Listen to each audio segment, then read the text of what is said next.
Hey, Scott. Hey, Jason, how's it going? It's good. It's what is it, 7:19 a.m. where you are right now? It is. Yeah. So we just worked together on this future of hypnosis survey for HypnoThoughts and pretty interesting findings, right? Some very surprising ones, a lot of stuff that I'm happy to see. Which one quick thing before we officially dive in. This is the Work Smart Hypnosis podcast session number 427, the future of hypnosis survey with Scott Sandland. I have to do that every time. No problem. Welcome to the Work Smart Hypnosis podcast with Jason Linett, your professional resource for hypnosis training and outstanding business success. Here's your host, Jason Linett. Hey there, it's Jason Linett, and I'm here with Scott Sandland early in the morning. How you doing?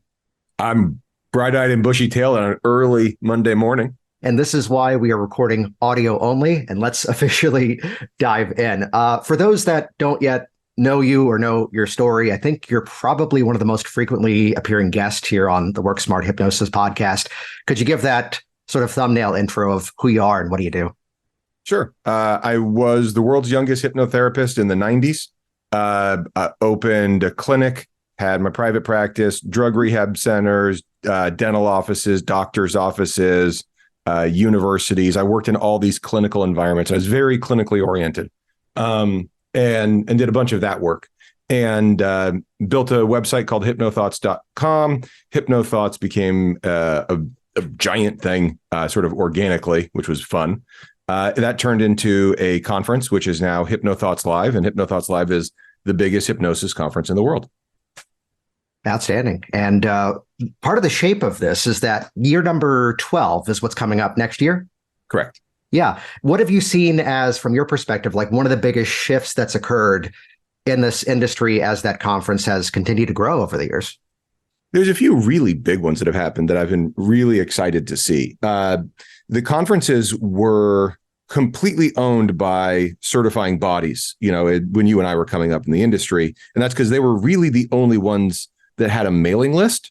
And so that was the only way to organize enough butts into seats. And so you had the ABH or the NGH or the IMDHA or the whoever. They were really the only ones who could put on an event. With the creation of the internet and all the things that have happened there, it's very obvious to understand that a lot of people have mailing lists now. And so the idea of a conference is more democratized. And so there are more conferences coming from different perspectives and priorities. And I think that's been a really interesting shape. I also think because education can be online now, it's like book learning can happen, anywhere. So the value proposition of the conference is much more about intimacy and connection. So I see those two things side by side being a really interesting opportunity for especially people in the mid-tier of their career to be able to be connected to and exposed to relationships that can impact their professional life. That's one of the things you just said there about how, here's the journey of what's now able to do online and how things can spread online. And that's become one of those passionate dialogues of mine. That's not just this is better than this or that's better than the other thing, but instead, each platform has its own separate strengths, its own separate abilities. And one of the key things that I've also heard you speak about is making sure that here's the live experience and what that accomplishes and how the online can do other things, yet to understand clearly what the strengths are as a result of that.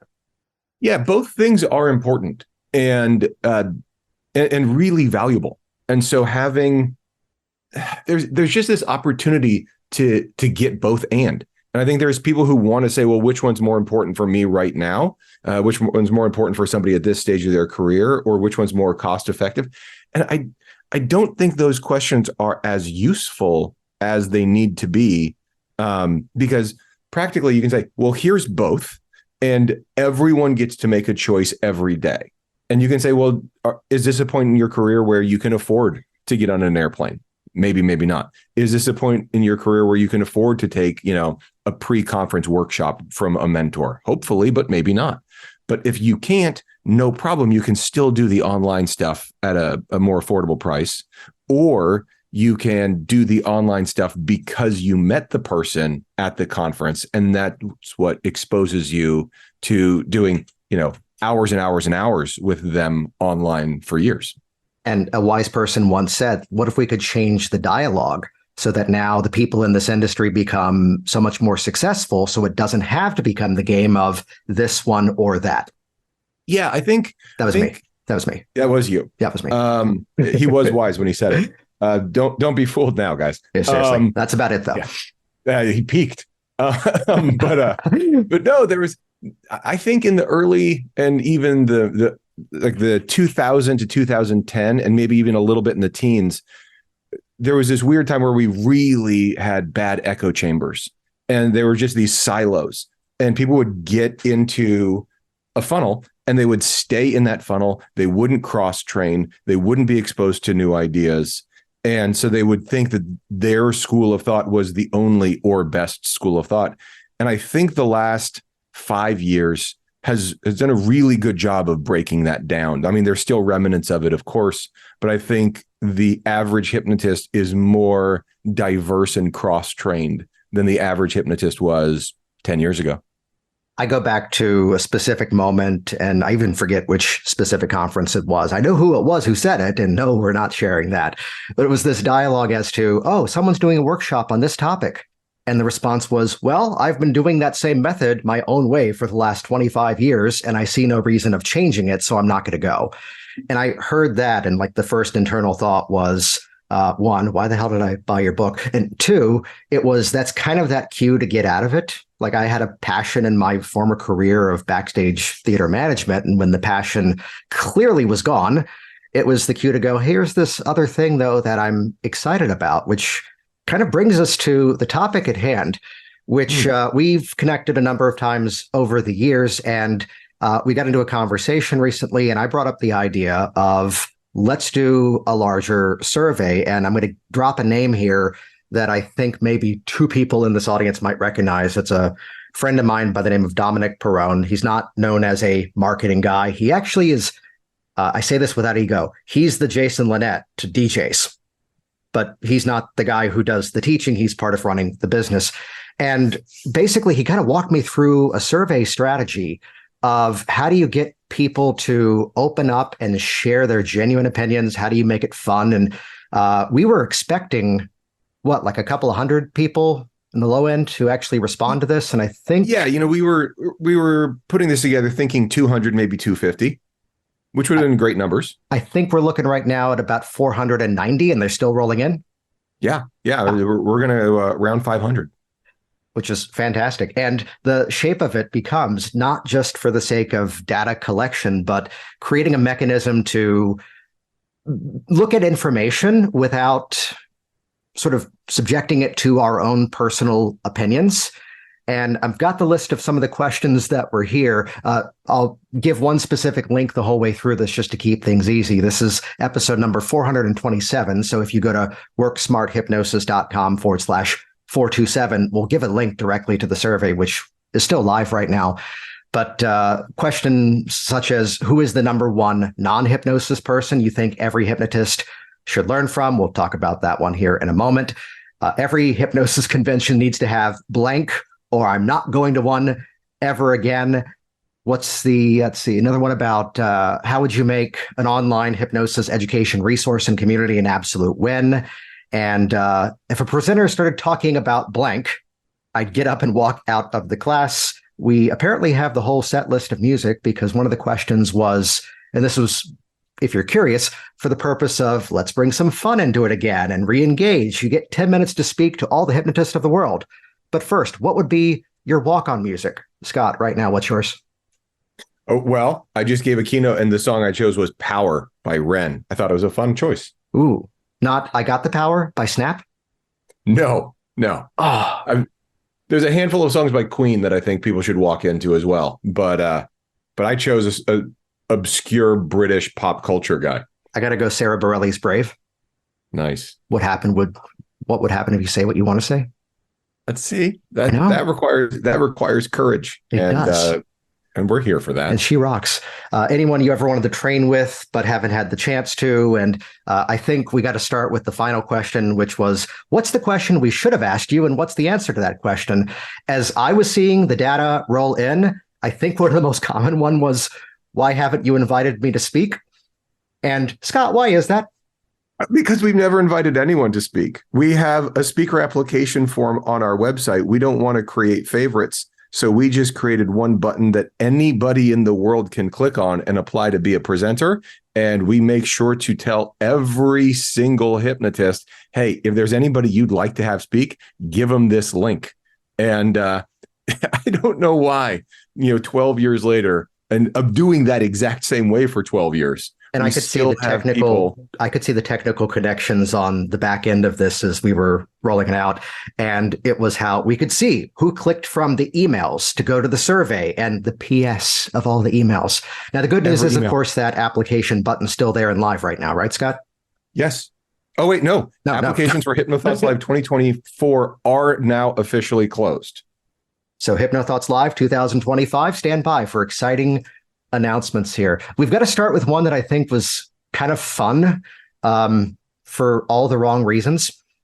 Yes. The question is, who is the number one non-hypnosis person you think every hypnotist should learn from? I poured into that list, and let me defend myself for those who saw the post that I did over in the HypnoThoughts group, which, yes, I'm aware that people like Tony Robbins and Andrew Huberman have very clearly studied hypnosis and can be easily categorized as hypnotists, the same as Chase Hughes, the same as Richard Bandler. However, I was putting it through the filter. I should have included Chase in this list.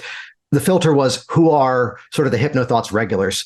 So collecting all the answers, Mike Mandel showed up as the first hypnotist of our community, which, again, the question, non-hypnosis person. And it was Hans-Ruedi Wipf who swooped in to go, Farsing, the brain negates the negative. So I think they officially proved that premise, right?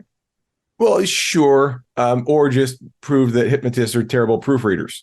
That's right there, the reason why. I think the consensus on the question, we had one about, this was a playful one, scale of 1 to 10, how sick are you of the argument that scripts are bad? Followed by, okay, but seriously, what's your favorite script?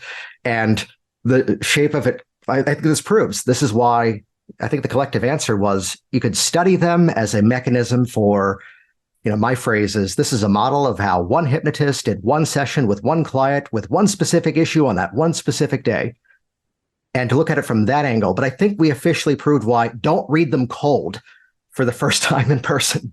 Right, because you might read the exact opposite of the sentence in front of your client and make them start smoking. Or that Melissa Tiers is the number 2 non-hypnotist, and she wasn't sure how to take that award. I did tie with Richard Nongard for number 3. It's a good tie. I know. Yeah. But some of the names that popped up really do make sense, of Tony Robbins and Andrew Huberman, Bruce Lipton, Wayne Dyer. We've got this list here. There's a few on here that passed away a number of years ago. Yeah. Which Carl Jung was a surprise to me. Scott, can you work on that? I mean, not without some serious smelling salts, but we'll do what we can. And just for my connections to masterminds that I'm inside of and places that I learn, I'll only point out that one of the names on here, fun fact, and keep an eye out for what he's up to, Russell Brunson, who was the founder of ClickFunnels, came running up to me at an event recently, which that's kind of cool. And it was, I just bought all of Joe Vitale's hypnosis library. He's retiring. He's downsizing. I just bought his entire library. What should I read first? I'm like, he came to ask me. Yay. So keep an eye out to some of what he's up to. I was happy to see a number of business related people on here. I was too. I think that's really telling of what's happening in our industry. I think there's a lot of people who are saying, okay, once you understand more than just the fundamentals of hypnosis, once you really understand what's going on, then making sure you operate your business like the business that it is, I think is a wonderful thing. Now, you're the one who also runs an AI company. So I'll let you kind of set the stage for what we then did with the data to then be able to then ask some questions and find things out. Sure. Pretty straightforward stuff. What we did is we took all the answers that everybody gave and put it into basically an Excel spreadsheet. And then we took the spreadsheet and fed it into ChatGPT and just did some basic pattern recognition on themes and trends and sentiments that were coming out of each answer. And that gives us a good, we also read everything, but that gives us a great, sort of aggregate thumbnail of each question and answer. Which, again, there's the subjective side of it of looking at it from what we saw. There's the objective side of looking at what things appeared the most, but then also going into and creating a data engine out of this to basically ask some specific questions. I will lovingly point out that one of my catchphrases is often that you cannot use the phrase politics aside. That being said, politics aside, I do have to point out the irony, and again, not about the person, more about the, oh, isn't that interesting? We had 3 people who said Donald Trump was the non-hypnotist they want this audience to learn from, but they also said they'd walk out if people talked about politics. See, I like those correlations that you can get with a good data set. Correlation. No, I think it's just, which for those that are listening in, no, the robots are not coming after you. No, the evil AI warlords are not coming after you either. And we did not plug in people's email addresses or names into this engine that was then created here. Though we swooped in and based upon the subjective responses, asking the question of, and I'll give you sort of the roadmap of some of the things we began to ask. And well, before we even get into that, can you talk about the importance of feedback to you, not just in your own personal life, but also especially for something that's, the community too, something that's grown. I've heard you say, this continues to grow, not because of who I am, but because of who this audience is. Yeah, I think we're really fortunate there that we have a critical mass of people who are really aligned on this is a team sport. And I mean, there's a lot of us that all appreciate that. I'm lucky that they believe that I have good intentions and I will be a good steward of their feedback. And so they're very honest with me, and it's great. And I've got people who tell me when we screw up. I've got people who give us positive feedback when we're successful. And this conference, one of the things I started was I did a survey about 15 years ago on what was going on in the industry. And I was looking at it, I was like, man, we need to make some changes because people are unhappy and not making enough money. And like the average hypnotist was making like $23,000 a year or something like that. And we're like, okay, we got to do something about this. And that's part of HPTI. That's part of HypnoThoughts Live. That's part of all that stuff.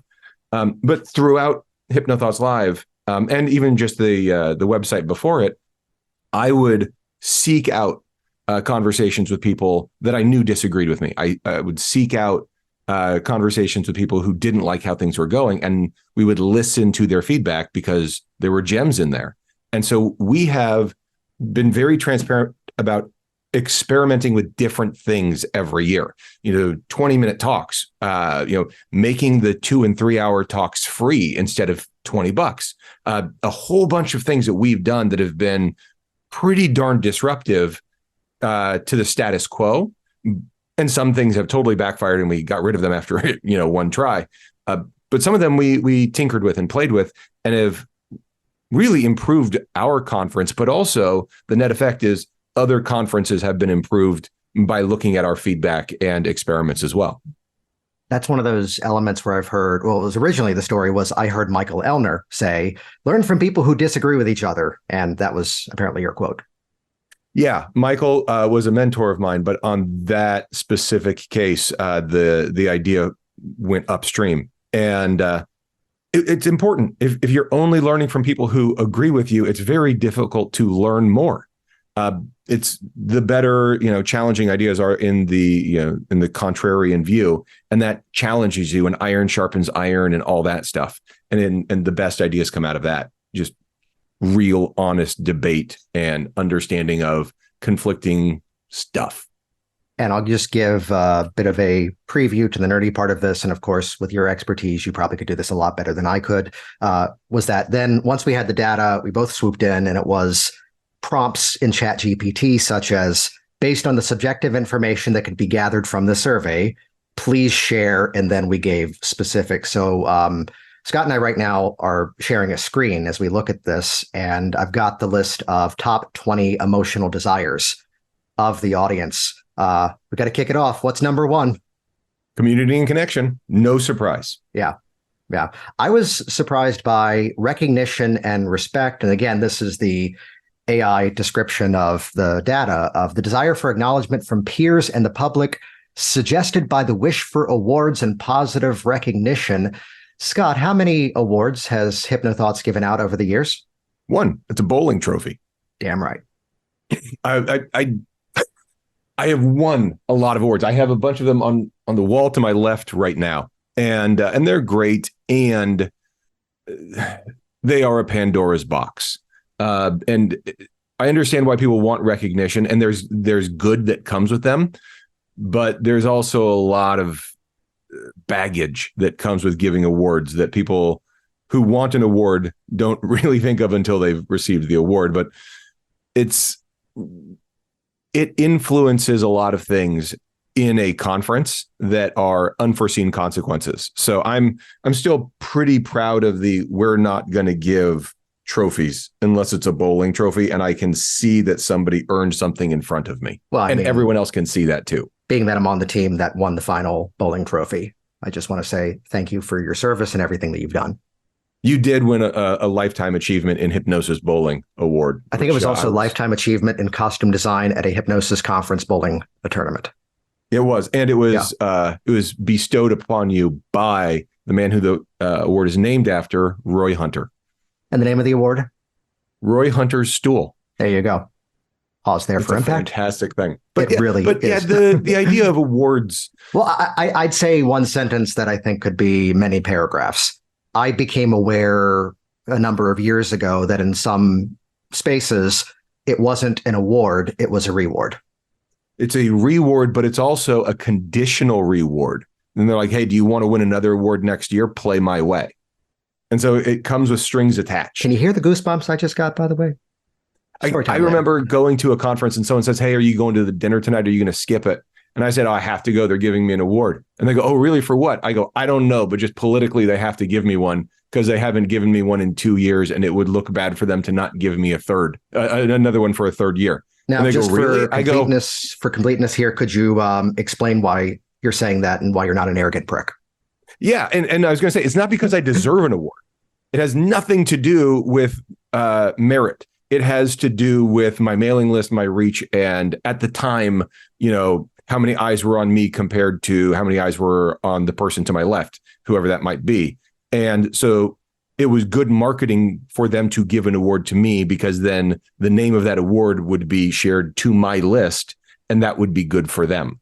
So the point of that award was marketing for their conference and bribing me to say something nice about their conference when I said to my mailing list, I'm so excited. I just got back from this conference. I won this award thanks to the people for putting on an amazing event. They wanted me to do that so much. They were going to give me an award so that I would. And so it also makes the award feel less rewarding. And let me set aside this award that we've created from WorkSmart Hypnosis that we were about to present. And let's just look at some of these items that popped up for 20 emotional desires: community, connection, recognition and respect, professional growth. For that one, I think we can sum that up with innovation and adaptation. We were having a chat right before we hopped on about looking at how do we measure when something is truly new to the industry versus something that's already existing, but just presented in a new way, which piggybacks the next point, ethical integrity. I did see that you corrected me on this. The version of ChatGPT that I was using on my side was struggling a bit because I was using the wrong settings here. So these are, from what I've seen, based on just doing a search based upon words, these are pretty close to being in sequential order of like a top 20. However, They're not exactly a top 20. So it's not to say, oh, people think innovation is more important than ethics. Maybe the robots are flawed. That's kind of the top 5: community connection, recognition and respect, professional growth, innovation and adaptation, ethical integrity. Let's do the next 2 as well: creative expression, as well as financial stability. I think that's a great 7. And somebody could argue about their order. And even if with recognition and respect, what we just said about awards, but respect is fantastic. And, Yes. and not a reward, but people acknowledging the work of others is great. But I think that top 7 really, people could argue about the order, like I said, but that list, that's what we want to make sure we're doing, creating that community, creating that connection, creating integrity, creating ethics, making sure people have good business acumen and can put food on the table for their family. If we can help make those kinds of things happen, we're doing great. Now, let me switch into marketing instructor mode for a moment here. Notice that the first question we went into was what were the emotional desires? The piggyback to that one was this other question of what are the top 20 logical desires of the audience? And I'll kind of let you take the lead on this one here. Yeah. So, and by the way, I like that you did that as well. So the first one is continual learning. And we're going to come back and talk about this a lot because this is something that Jason and I've cared about for a long time. The idea of continued education. Simply put, when you're a hypnotist, and I'm preaching to the choir here, you take your certification training, you might even take a specialty class or 2, but you don't know what you don't know until you get in the room with some clients and you fumble. And that's when you start figuring out what your continual education should be. And you can start learning a lot better because you're also able to deploy and apply in the real world. So just having continual learning be the first thing makes all the sense in the world. But what do you think about it? I look at that one, and what you actually said reminded me of the very first time that I went to the Mid-America Hypnosis Conference. And it was this revelation that, well, I didn't know what I didn't yet know. And suddenly I was being exposed to all these new people who weren't all saying the exact same things. I've heard you talk about how, and this is one of those aspects that I emphasize the most when I talk about the HypnoThoughts Conference, which let's bring number one non-hypnotist into this dialogue here, which is that you have the environment of a lot of the Mike Mandel people wearing Mike Mandel shirts sitting in everyone else's workshops. It's not, and I think just 3 people will smile when I make this very direct but indirect reference. It's not, here's all the people who agree with us that are speaking at this event, and here's a list of their presentations so you know which ones to go to. I mean, there are so many talks at HypnoThoughts Live that I disagree with. But like when we're going through speaker applications, Stephanie and I are looking at it, I was like, and she goes, here's another one of those that you just don't think is right. And I'm like, yep, we'll put them in, Saturday before lunch. And they're welcome there. We have a talk on the benefits of regression to cause, I think is going to go up right before why you don't need regression to cause as content this year. I think I'm going to just put them back to back in the same room. Schedule them both in the same space. And again, into the octagon they go. Yes. Yeah. And that's the crucible that we should all be, creating together respectfully and learning together in. Yeah. I'm also looking at the list here, effective networking, access to expertise. I want to riff on that one real quick myself here, which is I can think of a time where I was the outsider coming in and I was putting specific people up on a pedestal that I need to talk to this person. I need to find a way to get in front of this person. I want to meet this person and just sit and touch the hem of the gown and just learn everything. And the revelation that some of the most successful people that we continue to know all these years later are the ones who didn't put up that wall, didn't put up that block. And those who did put up that block and very clearly made the dialogue of, oh, only if you pay for it in training do you get that, are names that we've all seen kind of fade away from the space. Yeah. And actually those two, the effective networking and access to expertise, we're going to be leaning into that a lot this year. I'll make an announcement of it once we put out the schedule and people can see what we're up to. But those two things are going to be upgraded at HypnoThoughts Live this year. So I was really excited to see that as 2 and 3 on the list. So if people aren't yet registered for the conference, they can go to htlive.net, right? Yeah. And now, by the way, everybody, if you don't know this, the price goes up throughout the year. So the earlier you buy it, the cheaper it is. And if we ever do any sort of bonus or incentive plan, like buy it before now and we'll give you this, those are always retroactive. So you risk nothing by getting the lowest price. Outstanding. Outstanding. And see, that's always great when the host of the program does the plug for you. It just makes it a little bit more seamless. It just feels natural. I know, right? Well, I mean, that goes to practical resources and business development. These came in as numbers 4 and 5 in terms of logical desires. And I'm going to say something here from my perspective, which I've got to soften this so it doesn't sound in any bit of arrogance or any bit of self-righteousness. That here's this period of time that there weren't many of us talking about business and how to get clients. And then all of a sudden, some really excellent people also started showing up and also started talking about business, which it's not the story of the person who came up to me and went, oh, I got to see what the competition's up to. Yeah, that way I know what to do better. And my response was, well, if you see me as competition, then clearly you're not mine. Right. But then, I mean, the other side of it, and here's people like Karen Bird who have appeared over the years, Eleni Midas who have appeared, and some of the things that I've seen Rich Guzzi and many others do. It's making, I used to have to get up and if I was speaking, and this is not about the NGH conference, it was the time frame where I was going there early on. And it was the dialogue that I have to do like 5 minutes of inoculating. It's okay to earn a living. Yeah. It's okay to be successful. And now, because there's many more people who are clearly looking at wanting things that are practical, want things that do help you develop the business, it's now that's accepted. That's normal. Yeah, I think that generational training of the starving healer and learned helplessness has really been cleaned up in this last generational swing that we've had. Like I'd say, like maybe since like 2017, something in 16, something like that. I think the people coming into the industry aren't coming in as starving healers. They understand that the key performance indicators for them is the more people I help, the more money I should make, and the more stable my life should be. And that is a totally ethical, clean sentence, because helping people's in front and knowing that one way to measure that and maximize your ability to do it more is by having it be the only thing you do and not helping people be your side hustle. Yeah. Yeah. Which brings us to this next question, which was identifying the top 20 items that this audience is likely against. And for those that are curious, I'll see if I can pull up the exact quote here. And it's fun because actually Scott's watching me Google it in real time, even though I should have it memorized.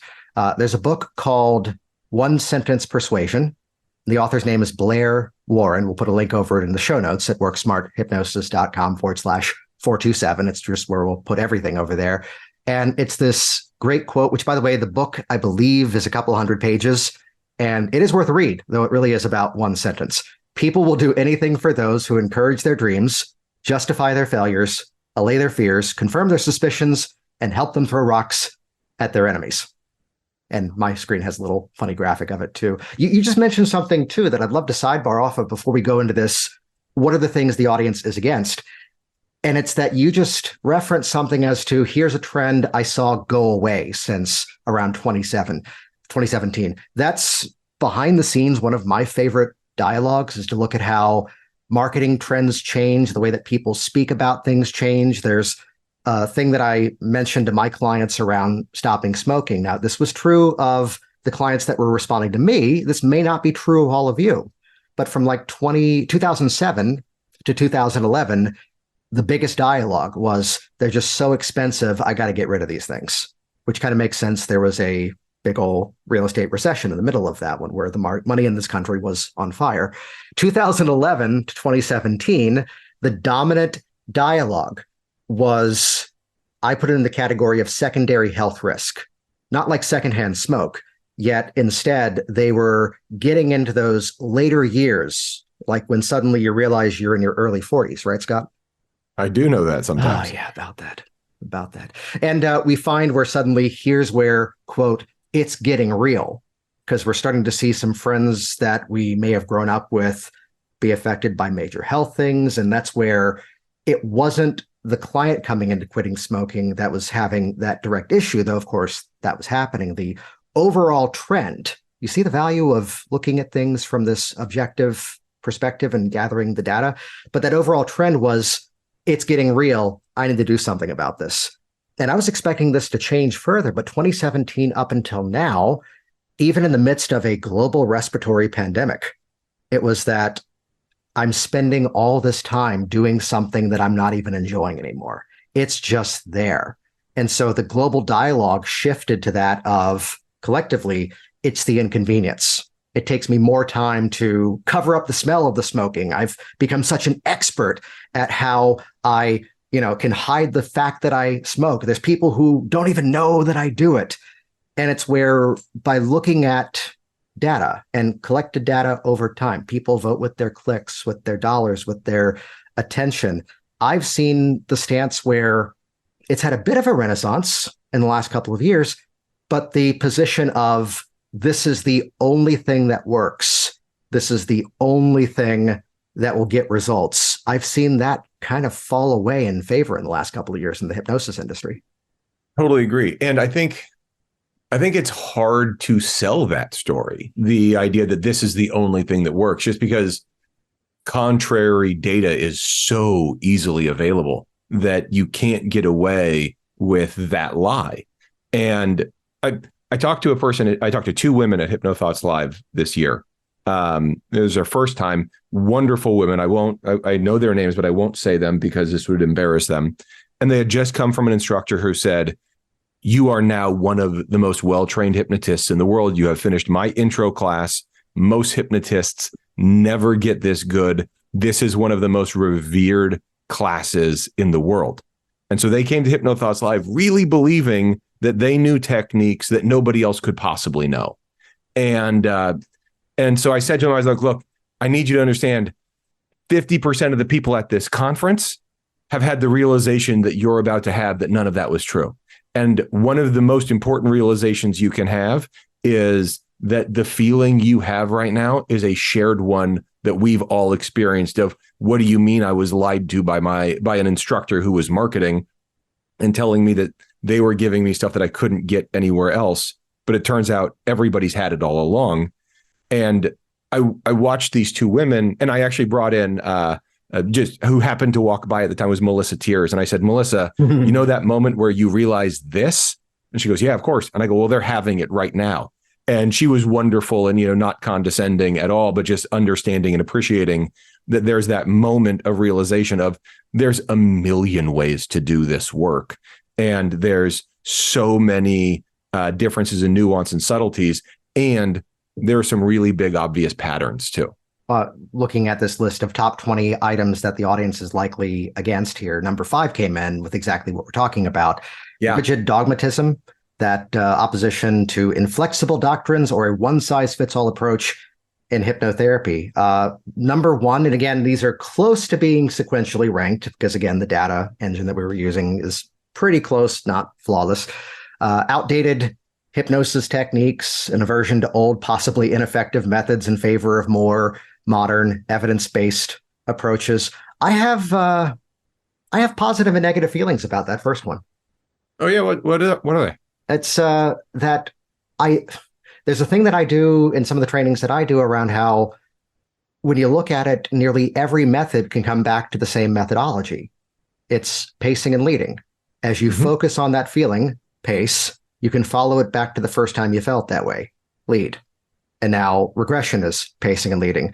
As you focus on that problem, you can become aware of those two parts of you that are working in opposition towards the same common good. And again, we're back to pacing and leading. Yeah, but so I think what you're doing, what you're doing there, if I can do a little inside baseball deconstruction, is what you're doing is, I think, what anybody does in anything they do once they get great at it. And they can make things simple.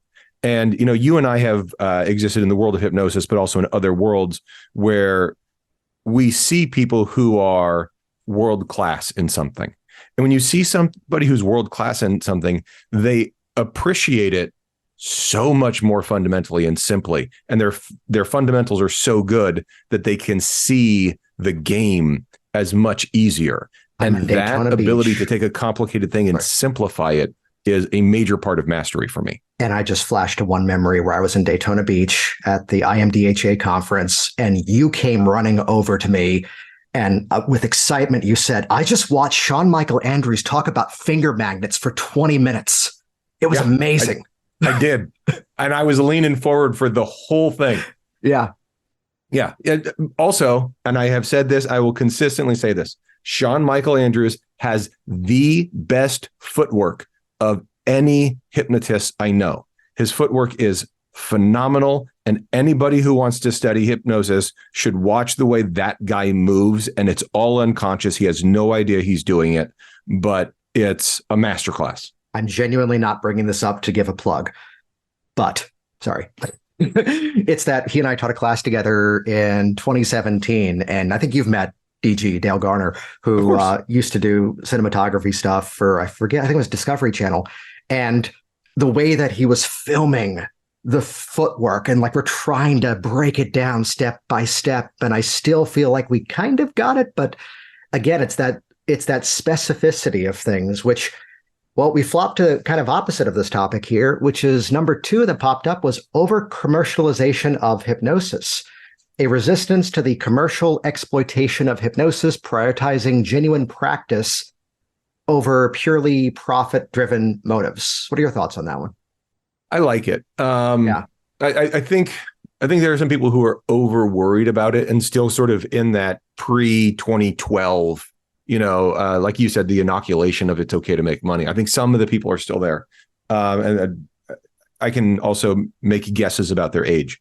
But over commercialization of hypnosis is not the same thing as commercialization of hypnosis. Right.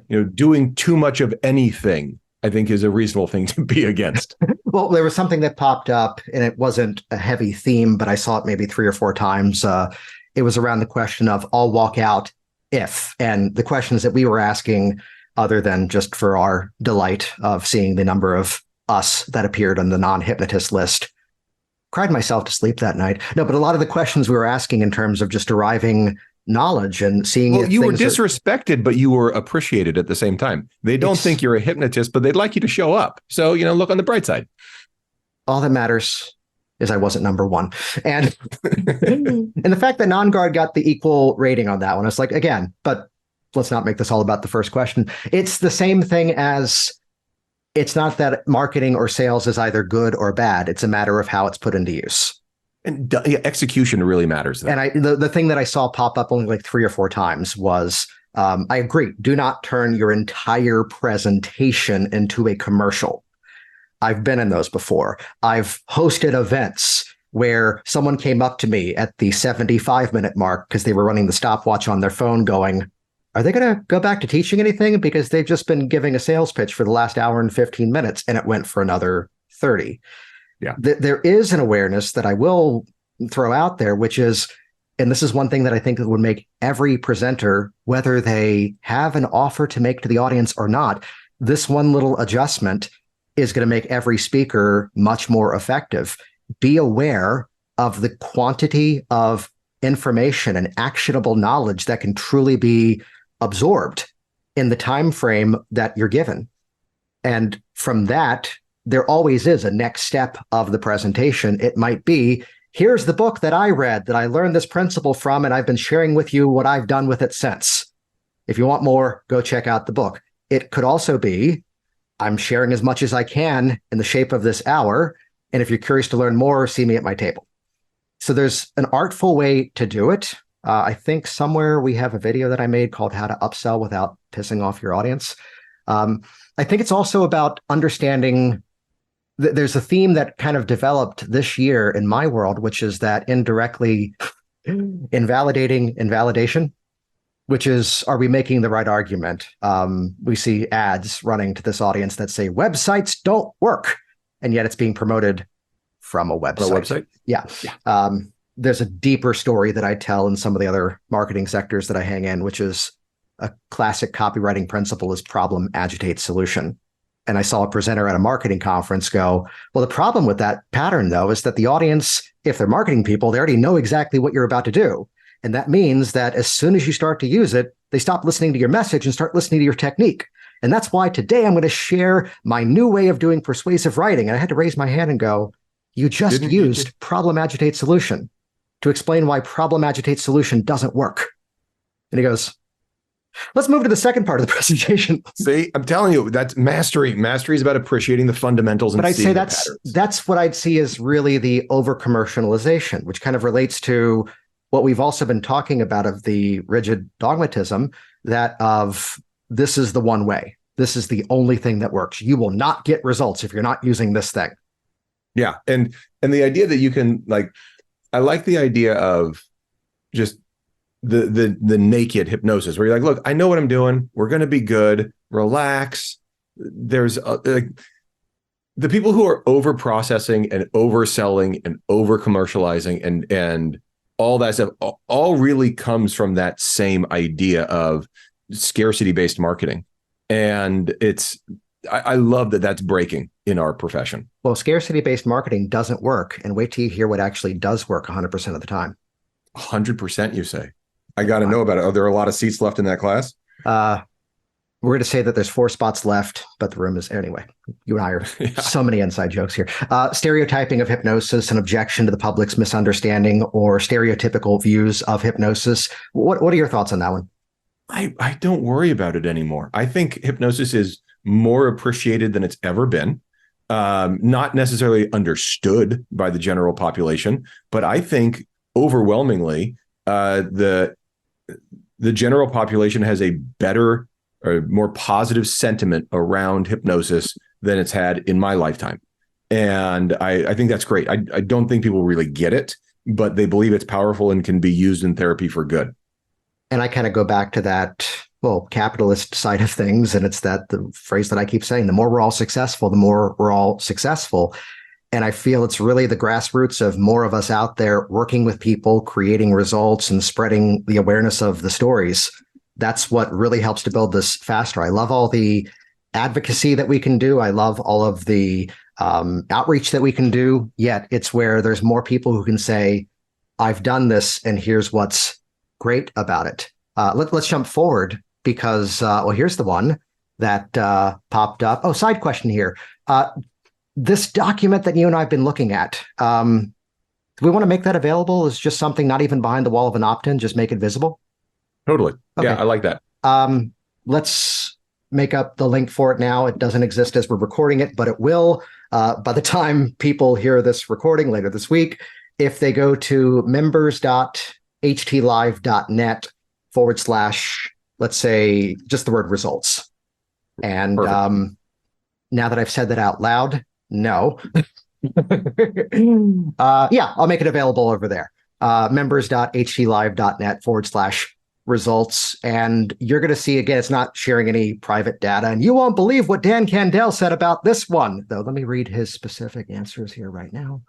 Yeah, we could read his out loud. We can do that. Pretty much. No, here's one that's for more transparency. Top 20 requests for improvements to the conference.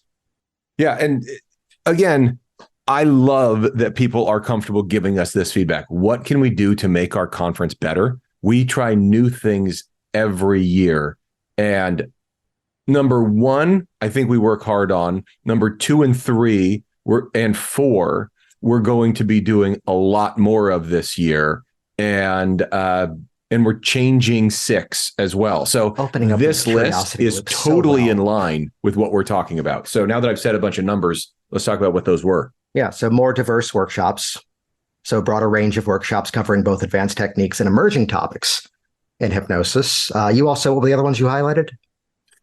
Interactive sessions and networking events. We're combining those together. I'll make the announcement as its own thing, but the pool parties, the bowling, all these things that we've done are all about creating those conversations and helping a person get access to a mentor, helping that person get access to a role model, an author or a trainer that they've always wanted to meet, to make it easy to knock those walls down and make that happen. And we're going to be doing more on that side of things this year. Yeah.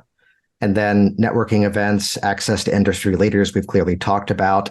I'm curious about number 5. And again, these are... Can I jump on access to industry leaders? I want to say one thing, and it's you get complimented in this, so you want me to say it.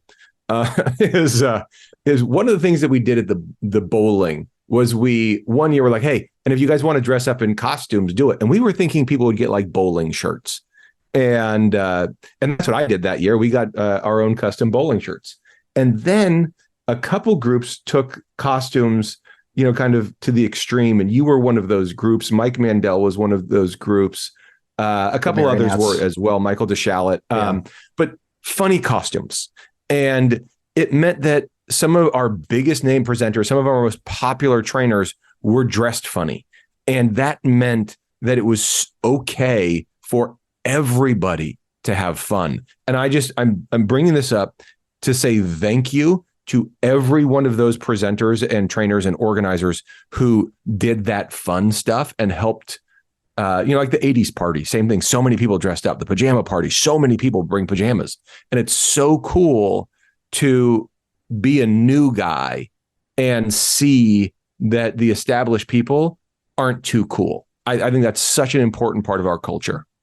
I was talking about number 5, innovative technology demonstrations. And again, I go back to what's the amount of data that people can truly leave an event and put into use, which that's what helped me to kind of shift a lot of what I do, where if I'm doing a post-conference, it's more about the implementation and the workshopping versus the entire idea. And you actually gave me the line. This way you leave the event with the things ready to launch. And it's, again, a way that we can do things differently if something's in person versus something being online. I've got to highlight number 9, because this one's got a bit of an interesting history with HypnoThoughts. Panel discussions on hot topics, hosting panels to discuss current trends, challenges, and advancements of hypnosis. I've been on panels at hypnosis conferences. We've done panels, obviously, at HypnoThoughts Live. I like the concept of panels, but they're not. We haven't found the right format. Well, just as much as we need quality people on a panel, there needs to be a quality understanding as to what the purpose of the panel is, as well as someone who can moderate the panel. So I was just on a panel the other day at another conference for AI stuff, and I was by far the least qualified person on I was the only one without 2 PhDs on the panel. It was the chief innovation officer from Microsoft was the guy sitting directly to my right. And so I was on this panel of brilliant people who were really comfortable being on panels, and they all stayed perfectly in their lane.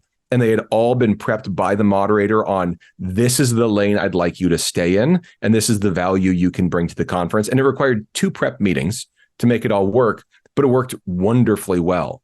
And I think the only way to have panels really work is to have every single person on the panel and the moderator all really bought into the same story and what their part in telling that story is going to be. And that's a tricky team sport. Which that's something that I completely agree with, the trend of where the 20-minute talks have become part of HypnoThoughts, to say, okay, so that's also a mechanism for people who are brand new to be seen and heard for the first time. And got to call it out from a structural organizational standpoint. That's easier to put together, because I've been on panels where one person completely dominated the dialogue. I don't share this next one for any bit of name dropping, though it was one of the Elman online conferences that they did. And we did a business of hypnosis panel, and it was Sheila Granger, me, Tom Nicoli, Steve G. Jones. And it's 4 people who are used to hosting things. Yeah. And toward the end, it's like, was one of us in charge of that? And just, we all kind of knew how to make sure it was all balanced out. And I mean, this kind of leads us to the second to last point that I'd love to share here. Top 20 not part of the conference moments that the audience looks forward to. Look at that list. Yeah. Networking dinners, local sightseeing, post-conference workshops. Didn't see pre-conference, Scott. I'm sure it means the same thing. Social nights out, morning wellness activities, discussion groups at hotels. I love that it said casual meetups, or the impromptu exchanges there. Anything surprise you in this list? Nothing surprises me on this list. This list of all the questions, this was the list that for me was the most ratifying. Yeah. I mean, there's some stuff that we say, okay, we need to lean into that more, but this list is really in line with what I would expect. That, a hypnotist sees clients by themselves in their office, stereotypically. whether it's Zoom or whatever. So they're doing these 1-hour conversations with people, but it's very little about them. And that client doesn't really understand the hard work that the hypnotist is doing. So it actually can be quite lonely. It's wonderfully rewarding. You get to connect with good people, but you don't feel as heard or appreciated as you do by your peers or as validated. And so much of what this list is about community and creating those opportunities to be with people who get each other. And I love that. And one of the questions on the list too, let me read the exact question, was you might have noticed that this survey is being hosted on a page currently referred to as members.htlive.net. That's nice and cryptic. Yet one of the questions was, what could make a new online hypnosis education resource and community an absolute win for you? And this is going to be slightly cryptic, I'm sure, because all the details are still being put into place. You rolled out the video replays of the HypnoThoughts Platinum event, which if people go to htlive365.com, that'll just redirect you over to that page to check out that. We had a couple hundred people dive into that, even on the first day that rolled out there. Though, kind of share what you see as the vision. And here's the filter I'd love to ask the question from. Hypnothoughts.com was an online forum.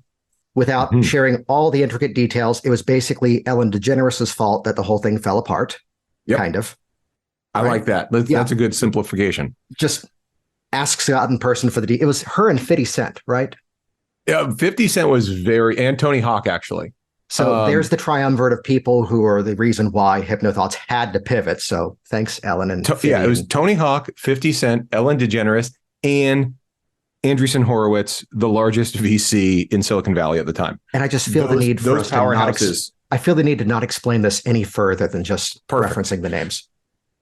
But yeah, so the idea was continued education, but also as a meritocracy, where it wasn't about who was more popular, it was whose ideas were better. And if we could all, respectfully disagree with each other and share our viewpoints, that we would all learn more and be better for it. And it was wonderfully successful. I loved hypnothoughts.com. I'm very proud of what it was. And I still have all the data. It's the largest hypnosis database in the world. And I just have it on a server somewhere.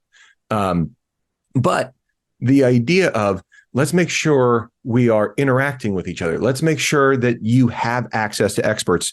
One of the really smart things we did was we created an advertising policy so the big names in the industry could advertise, but they had to post two pieces of content a month for free of just ideas in order to be able to advertise.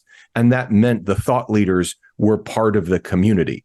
And I've always wanted, in these intervening years, I've always wanted to do something to bring back more of that. And I'm excited that we're going to be able to do some of that. Yeah.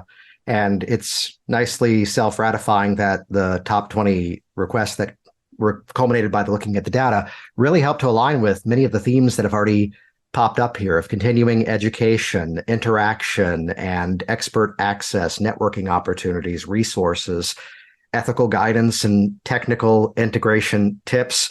Are you ready to chat about what's around the corner, or let it be kind of cryptic for now? No, I think we can talk about it. Yeah. As much as you want. I'm happy to. Yeah. Well, share the idea that you've got from behind it. Well, there's a few pieces. So like Jason said, it starts with the videos of the keynotes and then the videos from HypnoThoughts Platinum. And so just start with that much content, which is great. And then from there, which I sent an email out about this too, about how the one person who goes, how is it new? It says it's from 2020. And there was a need to kind of prime the pump, make sure the platform actually worked. And the easiest thing was what already exists. What's the thing that already exists that more people need to see? And that's where the platinum content was the oh wow. Let's just start there. Yeah. And just to think about it, without being too cryptic, think about what HypnoThoughts and HypnoThoughts Live has from the perspective of access of recordings of some of the best hypnosis minds in the last 15 years and their ideas on a very wide variety of topics. Could I edit that phrase a bit? Sure. Not just the ideas, not just the content, but also the continuation of that content, the evolution that's occurred, the things that have been amplified since a presentation. So not necessarily the easy answer of going, hey, rather than sell the audios, they're on this page now. Instead, here's a topic, here's a theme, and here's the way that the dialogue then continues as a result. So it's an amplification. It evolves over time. Yeah. Yeah. It's going to be so exciting. Awesome here. Before we wrap this up, again, I'll reference to the things we pointed to, all the links I've talked about. If you remember one link, it's easy. worksmarthypnosis.com/427. That'll redirect over to the page on the WorkSmart website with details around members.htlive.net/results. That's where we'll just put up the Google Doc. You can see it exactly as it is. Also to check out htlive365.com. At least for now, that's going to point over to the Platinum content here, and htlive.net to register for the event. Scott, any final thoughts before we start to wrap this one up? That I said would only be 30 minutes, but I think we've just now recorded for 60 or 70 minutes. Yeah, we've been recording for days now, guys. Yeah. I miss my family. I'll just say thank you to you, Jason, for hopping on and talking about this with me, and thanks to the people who are listening who are curious about themes, patterns, and trends in our industry, and not just thinking about themselves, but thinking about the water we're all swimming in together. And I want you to now imagine, with every bit of your ability, that the specific song that you just referenced for Walk On Music is now slowly ramping up in volume, slowly coming up to full power. And it's because I don't want to pay for the license rights to play the song. And we'll use that as your exit point. Sound good? Excellent. Thanks for listening to the WorkSmart Hypnosis podcast at WorkSmartHypnosis.com.